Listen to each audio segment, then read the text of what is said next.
Former North Carolina A&T head coach Will Jones breaks down his fearless recruiting style and then also clears the air on some of the things surrounding his departure from the Aggies. Oh yeah, it's Locked On HBCU. Play my music. You are Locked On HBCU, your daily podcast covering HBCU sports. Part of the Locked On Podcast Network, your team every day.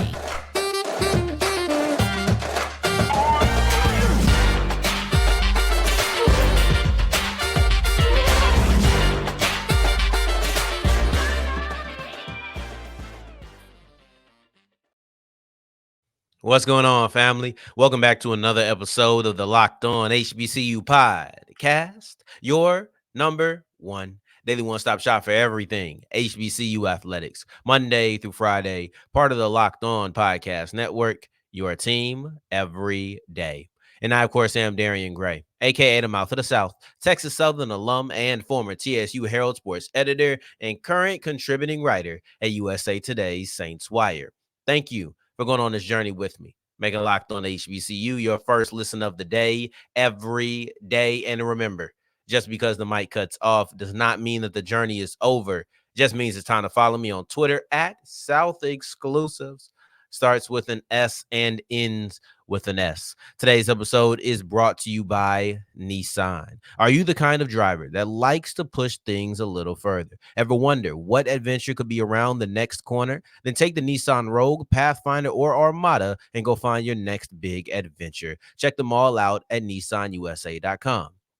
I'm very happy to finally present you with this information. This has been set up for a couple of weeks. I was able to reveal that it was coming up, I believe, on Tuesday's episode, then came back on Thursday and said it again. But I'm very excited to present to you this sit-down interview I had with Will Jones, the former North Carolina A&T men's basketball coach. We break down his time at North Carolina A&T. We take a look at the news around his departure, what was said to him on his way out of the door, and then also what's next.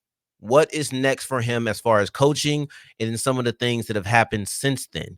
Without further ado, let's get to Will Jones. I have with me Will Jones, former head coach of North Carolina A&T men's basketball, and we'll look at the time here. We'll look at the abrupt departure, the time in between leaving North Carolina A&T and then also today in the future in 2024, 5, 26, and what you want to do in coaching. Of course, we've talked about this. But one thing I want to look at is the recruitment strategy, because Duncan Powell was the highest recruit in North Carolina A&T history. You went ahead and offered Bronny James. I think offering LeBron James' son is a big deal, especially when we look at a lot of HBCUs sometimes feel like, yeah, that person's not going to come here. We're not even going to try. What's the recruiting strategy when you're looking at a Powell, when you're looking at a James and some of the other high recruits coming out of high school that you attempted to get while you were at North Carolina A&T? Yeah, I think first and foremost, appreciate you for having me here on the show. Definitely always follow you via Twitter, social media, and what you do. I think you do an unbelievable job. But to answer your question, going into the recruiting piece, my mindset as a recruiter across my career was you got to go in and try to get the best of the best. And the staff and I had a mentality and really a philosophy of a baseline on what type of kids we wanted to offer and go after. And there really was no ceiling in terms of how talented that kid is. It's basically making the phone calls and seeing who's interested.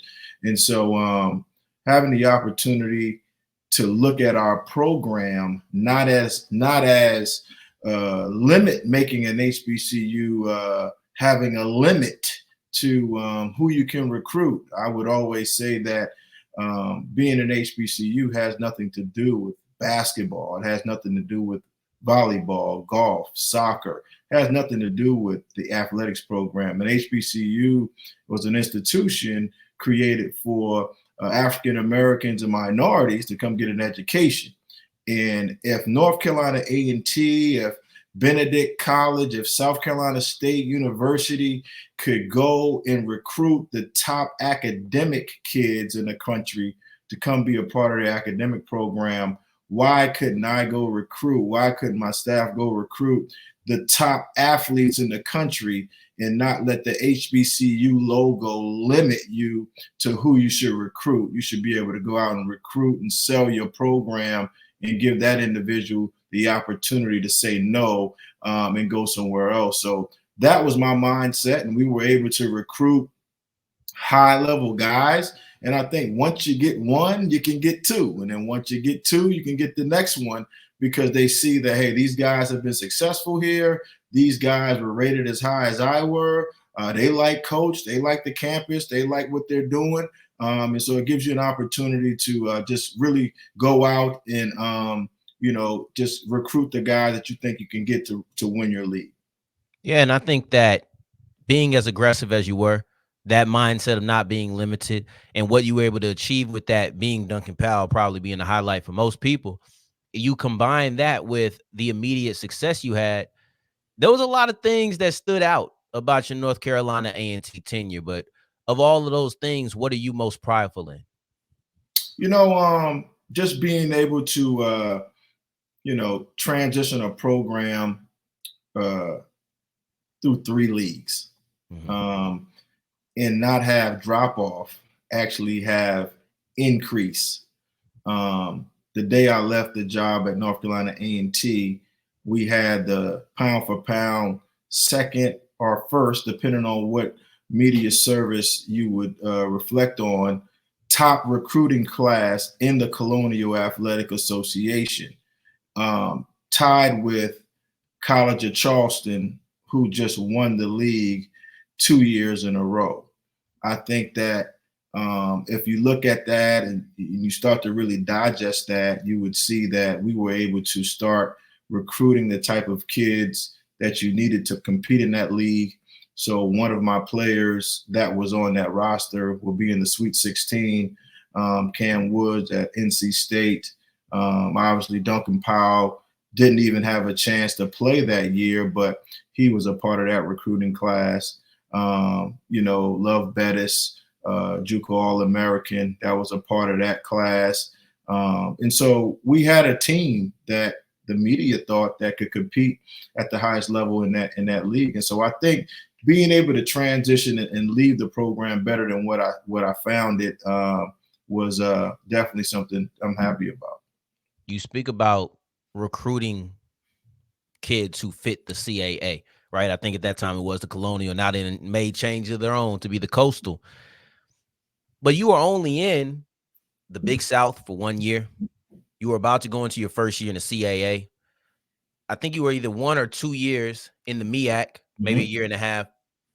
How do you get adjusted to changing conferences almost every year of your tenure at North Carolina A&T? I would assume that would be an obstacle, but it didn't seem to deter you at all as far as the success you were having. I think the biggest thing, I knew I was in those leagues. I was in the Big South. I competed against the schools in the CAA when I was in the Atlantic Sun, when I was in the Big South. And so I had a familiarity with those leagues. I had a familiarity with the coaches. A lot of the coaches that I worked with in the conferences prior to.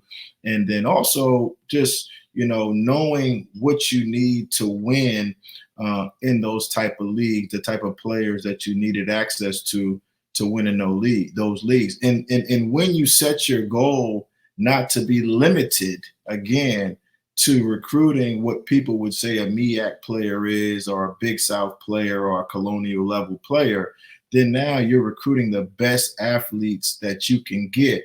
And I think, the idea we had as a staff at North Carolina A&T was, if we're going to consider ourselves to be the largest HBCU in the land, then we need to represent that as we recruit and carry our logos into homes. And, our size university is really compared to a Missouri Valley level school. You know what I mean? And so we should be able to go out and get those guys and elevate the brand by the type of guys that you're bringing in. So I think the transition and that mindset just really made us be able to just stay elevating in terms of the type of guys we wanted to get. And I want to ask you one more question before we move to another part of the interview.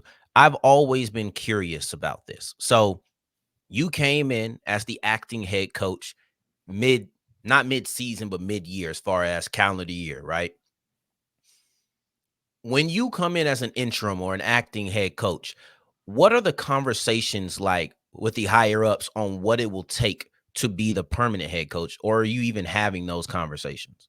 Yeah, I mean, first and foremost, I came in as the acting head coach for Coach Joyner, who's a very good friend of mine, who we came into A&T together. I was his assistant coach, and we had just won 20 games in 19 games, the prior 2 years.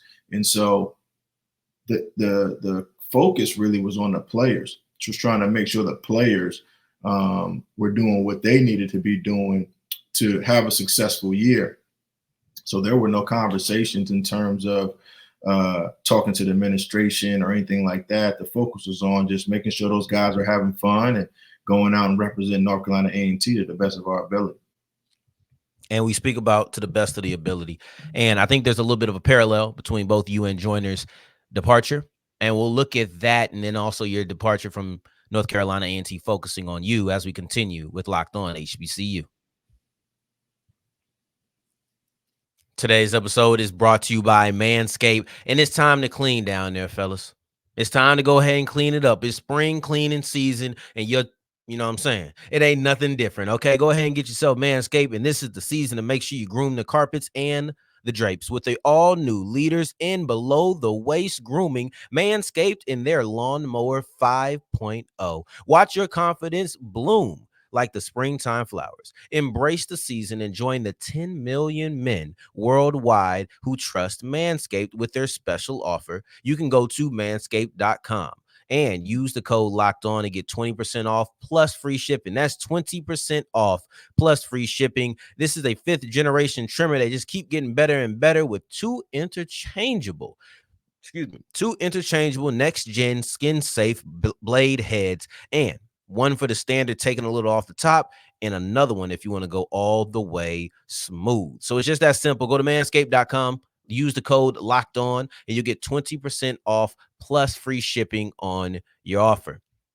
Today's episode is also brought to you by Bettor Together. Are you tired of busted brackets? Are you tired of the same old daily fantasy grind where you make a roster, cross your fingers, and hope for the best, or losing on that last leg of your pick'em entry? It's not necessary, okay? We introduce to you Bettor Together, the first cooperative daily fantasy platform where teamwork triumphs talent, and you can play with your friends, not against them. All you have to do is pick the more or the less on the real-time player stats. Strategize with your partner to boost your odds and climb the leaderboards together. So grab yourself a friend and make this social DFS movement together. It's simple, guys. It's simple. It's very normal. Get your more or the less on your real-time players. Get your friend who you feel like is intelligent, that's a smart brother, smart sister. Pull them in and go to go to Bettor Together for your daily fantasy sports, because y'all know winning is good alone, but it's always been better together. As we continue rolling on today's episode of Locked On HBCU, I appreciate you for making this your first listen of the day. Every day for your second listen, make sure you're checking out Locked On Sports Today. It's the first of its kind 24/7 live sports network on YouTube, so make sure you go check it out and see what's in the rotation right now. Now, I want to look at the departure, because Joyner, 19 games, 20 games. You, great Colonial Athletic Association recruiting class. You had a lot of success in the MEAC, and then you're gone. And it feels like two extremely abrupt departures in a row. Do you look into that pattern, and I use that word softly, but pattern in any kind of way? As coaches, I think that, what we want to do is try to do the best we can and produce whatever that goal or the things that the administration wants you to do. People could look at it from their own lens I think Coach Joyner did an unbelievable job. When we got there, we went from 3 wins to 20 wins. And, we were able to capture the regular season with my year, come back the next year, Final Four in the Big South tournament, only team to beat Longwood, who's won the league the last 2 out of 3 years, and just try to get that program from a HBCU league to a PWI league and get ready for another one. And so, the good thing about it is, administration has the ability to do what they want in terms of hiring and firing coaches. And at the end of the day, you just want to make sure if those things happen, the coach is taken care of, the kids are taken care of, and everybody can move on and go in the best of the ability to their next stop. And we speak about the departure, but one thing that hasn't been, and I want you to clear this up because I've only seen this one time, but there was a reported suspension prior to being let go. Can you speak to that report? And then also if that had anything to do with the parting of ways? Yeah. So I think the biggest thing I would say to that is there is no red slips in my HR report. There are no NCAA violations in Indianapolis, Indiana. There are no arrests on my background. There are none of those things. And so, again, the decisions are made by the people that are in charge, and they are trusted to make those decisions. And, that's how it goes. And so in terms of that piece of it, I was let go for no cause. And so there was nothing of any information that put me in a light that I did anything wrong, but the decision to make a change in leadership was their opportunity, and they took that opportunity. And we'll ask one last thing about this before we start looking to the future. I don't find the need to continuously boggle down on it, right? Because it's happened. It's a part of your story. We need to address it. It's been a year and a half, right? About a year and a half since you left. In that year and a half, those 18, 19 months, have you been able to come to peace with the departure? Because I would assume this was something that was very difficult for you to take in, feeling like you were at a spot to take off, and then all of a sudden, you're not even on the plane anymore, right? Like, I would think that was something that would be difficult for you to stomach. What about now? Yeah, so, just to be transparent with anybody, you're talking about an individual that has an undergraduate degree from an HBCU. You're talking about an individual that has a master's degree from an HBCU.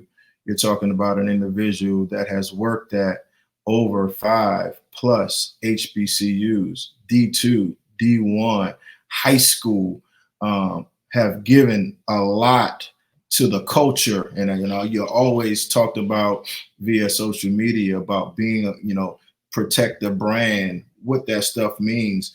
And the opportunity to be able to work at the PWI universities that are the same size of our HBCUs, a lot of our HBCUs that are low resource institutions, have the opportunity to work for coaches at those institutions, figure out how they're being successful, and then have the opportunity to bring it to an HBCU, put those things in place and be successful.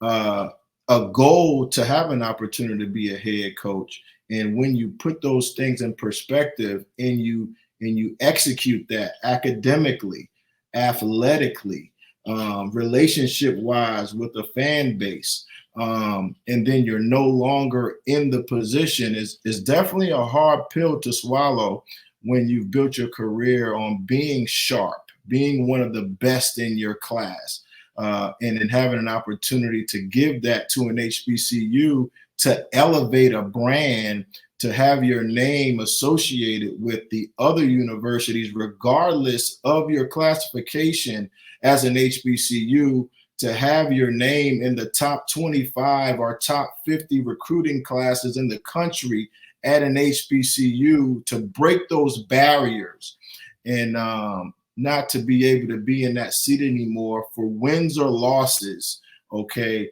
is a tough pill to swallow. Okay, I don't make a habit of going back on my word. I'll be honest with you, but I hear your passion. I just want to ask to this. There's no red slips. There's no controversy. Let's be very clear. There's no controversy that surrounds your departure. What did they say to you when they said we want to go into a different direction? Did they say we're going in the CAA? We want a CAA coach? Because I believe they did that with their football team the following year. What was the conversation? What did they say? Did they give you any reason on why they were saying we want to go in a different direction? I think in their credit, they were consistent that they wanted to change leadership, and that's what they would be communicated to the media, and they would have no comment going forward. And I think when you get into coaching and administration and leadership, a lot of things are contract language, which I had to really dive into. And so I think to their benefit, they were consistent. They didn't say anything bad, neither did I say anything bad. Right. You got to respect, you see it every day, you got schools and whatever the reason is, that truly is the reason. Schools are moving leagues. You have realignment going. Whatever the talk is in the boardrooms about where you want to go as a program, those things happen. You see it every day.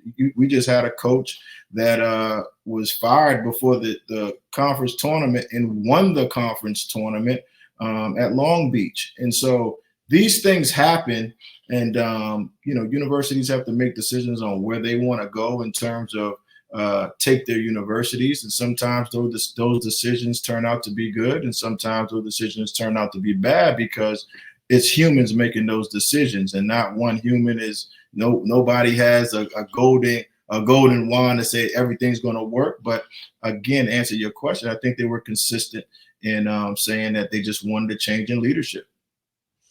And before we push into life since, and I made sure to make sure it wasn't life after, because I know that you still, when we talked about this before, I know that coaching is still in your future. That's what you want to do. So when looking at available jobs, and I'm not saying anything specific, but what do you look for to say, I want that job, or that's the job that I would take on?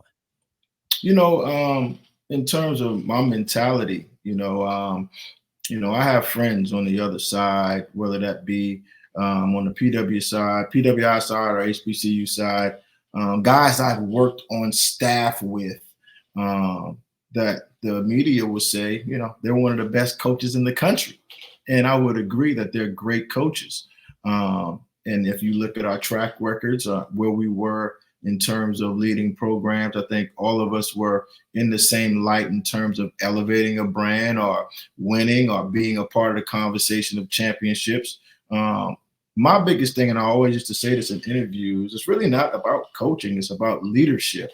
Leadership was probably my biggest attribute in terms of why we were able to right a ship, why we were able to elevate, point in the direction and try to shoot towards the stars in terms of a culture of guys that want, people seeing what we were doing, the freedom of play with the players, how you felt when you were associated or came into our locker room or came into our practice, what you saw when you were in the gym, guys working out, having fun, executing. Some of the other teams we played against, they would be looking at, what we're doing in warm-up. So how we were playing, the freedom of the guys. And so the leadership piece was probably just putting players in the best position that I thought was going to use their ability, all right, to go out and execute and win games. And so, I would just love to have a chance, whether that be an HBCU, a PWI. This year I worked at a high school, which is a quality education, who really is a HBCHS, I guess, historically Black charter school in Winston-Salem. And I was able to do that with these guys. We were able to go 29-9 and win a state championship in year one.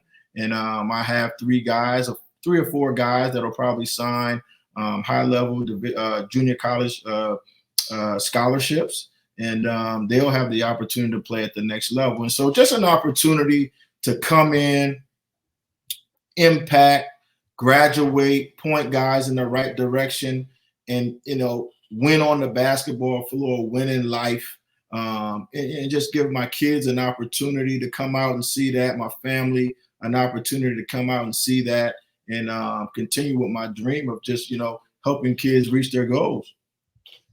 And you speak about the changing of what coaching was, right? It went from just coaching, and I think after that time off, it became leadership. I want to explore deeper on some of the things that you've realized about yourself since leaving North Carolina A&T as we continue with Locked On HBCU.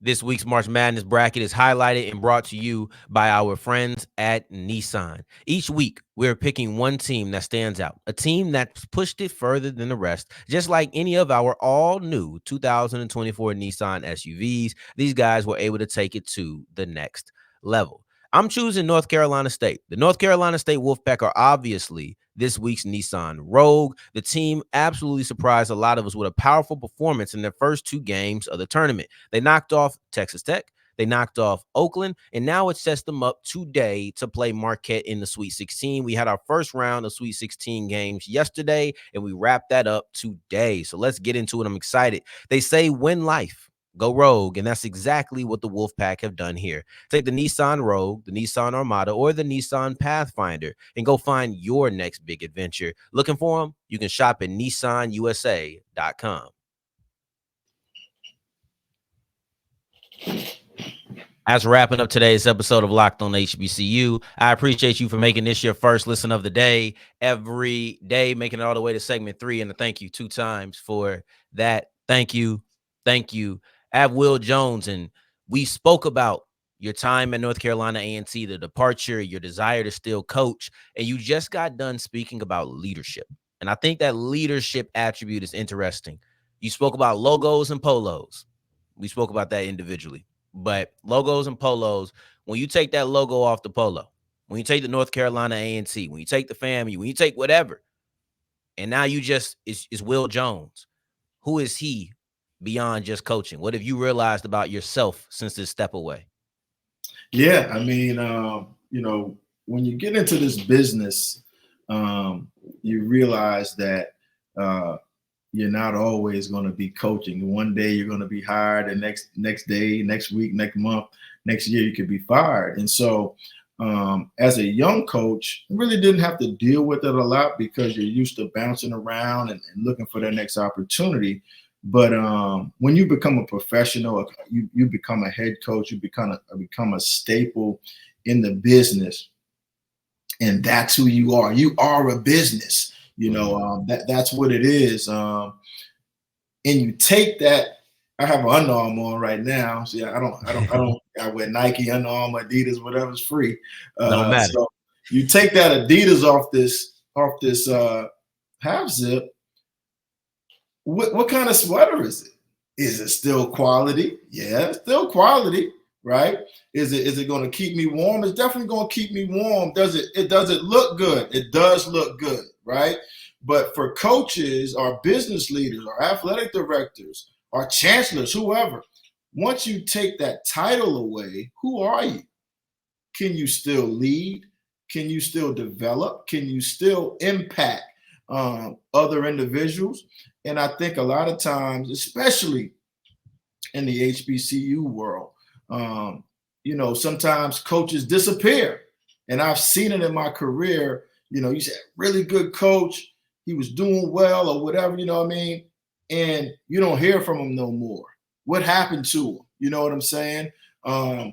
We understand that we're not in the SEC, that when you get fired at the SEC, they're going to back up $10 million to your door and say, hey, appreciate you.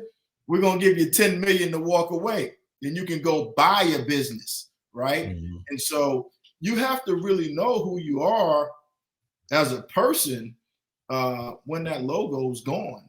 And I think, at South Carolina State, I'm a part of Kappa Alpha Psi fraternity. I had an opportunity to lead in that sense. I was the pole mark of my chapter there at South Carolina State. When I went to Tennessee State, I associated myself with different organizations, committees within the NCAA, so that I wasn't just thinking that I'm a coach. Whether you take that coach that logo off my polo, you have to still be who you are, because some people let that logo make them.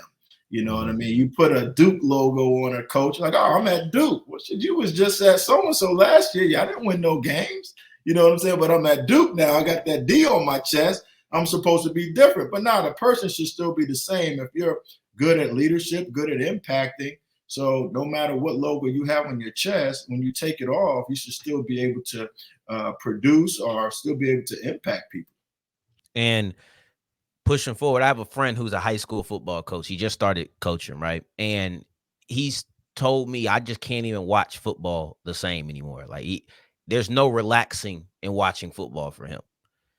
What about you when it comes to college basketball or just basketball in general? Are you able to just sit down and relax and just enjoy the sport as a fan, or your brain always on coach mode no matter what? Yeah, I think I could do both at the same time.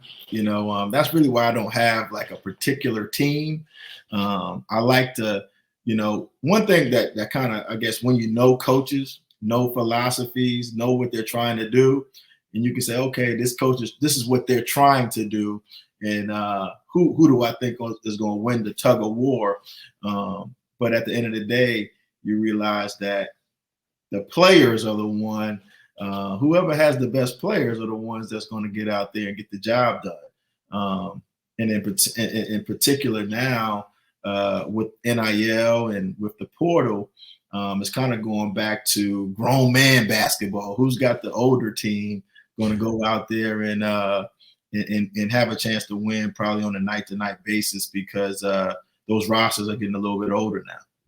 Yeah, we see some of those things in March Madness. Some of the players you keep seeing and keep seeing and keep seeing. Like, I didn't know how long Drew Timme was in college, right? And it's not just because of how he looks. It just feels like the dude was always in college, And I ask you this: how do you think veteran presence has affected some of the teams in March Madness this year? Yeah, I think it's when you follow it. I've been in the game for 22 years, and then as a player, so you see the trends, right? And so the high majors always used to, about the recruiting classes were about freshmen, who are getting the best freshmen, in the leagues. And we got to talk about this. I don't know how much time we got, but that's not the rule for HBCUs. So you got to understand what playbook I'm talking about. The PWI, the BCS, the Power 5 schools. You're talking about who can get the best freshmen. And so that was the trend. And then Coach Calipari comes in and says, you know what? He gets the Kentucky job. He said, you know what? I'm going to go out and get the 8 to 9 best freshmen in America. And I'm going to have more than the rest of my counterparts at the high major level, because everybody was trying to recruit the top freshmen and build those freshmen into their rosters. And then over time, as the rules change, the portal opens up. And so now those guys are able to move a little bit more free.